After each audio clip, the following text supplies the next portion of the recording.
بات بہت واضح ہے، علماء اکرام، مشائقین اعظام اور مسلم دینی ملی جماعتوں کا متفقہ فیصلہ ہے کہ مسجد کے معاملے میں کوئی کمپرومائز نہیں ہو سکتا۔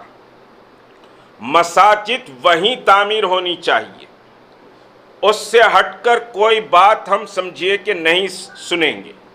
اب جو نقشہ آج آیا ہے، جو سمجھیے کہ ہمارے پاس بہرحال ہمارے ایک سورسز سے ہم نے سمجھیے چیف سیکرٹری کے دفتر سے یہ نقشہ ہمارے پاس پہنچا ہے، جس کا سمجھیے کہ 3D VD بھی موجود ہے ہمارے پاس۔ اس میں جو بات بتلائی جا رہی ہے وہ بات کلیئر ہے کہ مسجد اس مقام پر نہیں ہے۔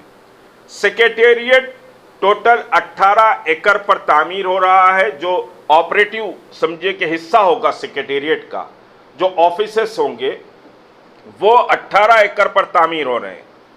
مسجد، petrol bunk, shopping complex, fire station 1.25 ایکڑ پر تعمیر ہو رہا ہے، قریب 2 ایکڑ پر، 1.73 ایکڑ پر۔ مسجد، پیٹرول بنک، شاپنگ کمپلیکس اور سمجھیے فائر اسٹیشن، یہ حصے میں مسجد کی جگہ دی گئی۔ تو 2 مقامات پر جو مسجد تھی اس کو ہٹ کر مسجد کا مقام دیا گیا۔ سڑک کے اوپر جو مین حصہ ہے، جو RBI سے آپ سمجھیے کہ جاتے ہیں ٹینک بنڈ کی طرف، جو لیفٹ ہینڈ پر سیکریٹریٹ ہے، وہاں پر مندر تعمیر ہو رہی ہے اور فوڈ کورٹس وغیرہ، بس سٹینڈ وغیرہ وہاں تعمیر ہو رہا ہے۔ مندر مین روڈ پر تعمیر ہو رہی ہے۔ مسجد سیکریٹریٹ کے پیچھے یعنی مین کمپاؤنڈ کو جو حصہ لگتا ہے وہ سمجھیے کہ وہاں مسجد تعمیر ہو رہی ہے۔ اب مجھے سمجھیے کہ آپ یہ بتائیں، عالی شان سیکریٹریٹ بن رہا ہے، اس پر بحث نہیں کرنا چاہوں گا۔ آپ مجھے یہ بتائیں کہ CM صاحب نے کہا مسجد کے اوپر فوری ریاکشن آیا، ہم نے یہاں پر سمجھیے کہ ایکشن کمیٹی بنائی، اس کے بعد دوسرے علماء کا بھی ریاکشن آیا، اور ایکشن کمیٹی میں مسلم علماء، دانشور، دینی ملی جماعتیں اس ایکشن کمیٹی میں موجود ہیں۔ ایکشن کمیٹی مسجدوں کی بازیابی کے لیے جدوجہد کر رہی ہے، اور ریاست تلنگانہ میں ایکشن کمیٹی کے بند اور یوم سیاہ اور خصوصی دعا پر الحمدللہ بہت اچھا ریسپانس سمجھیے ایکشن کمیٹی کو ہم کو ملا۔ اور اس کے بعد ایکشن کمیٹی یہاں پر جو اعلان کری، اس کے بعد CM صاحب کا ٹویٹ آیا۔ CM صاحب کے ٹویٹ کے ساتھ ہی ویلکم ٹویٹ بھی آیا۔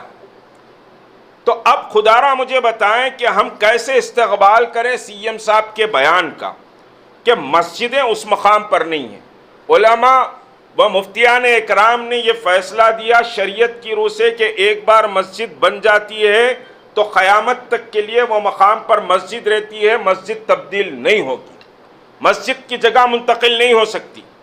اب ریاست حیدرآباد میں 2 مساجد یہ شہید ہوئی، امبر پیٹ کی مسجد فلائی اوور کے نام پر 1 شہید ہوئی، 3 مساجد ریاست حیدرآباد میں شہید ہوئے اور 1 عاشور خانہ، پھر اس کے ساتھ نارائن پیٹ کا 1 عاشور خانہ جو برسا برس سے سمجھیے کہ اس کی تاریخ محولی بادشاہ سے تاریخ ہے اس عاشور خانے کی، اور کھمم کی 1 مسجد کو فارسٹ ڈپارٹمنٹ نے آ کر سمجھے شہید کیا۔ ہوم منسٹر صاحب نے کہا، میں ان تفصیلات میں نہیں جاؤں گا۔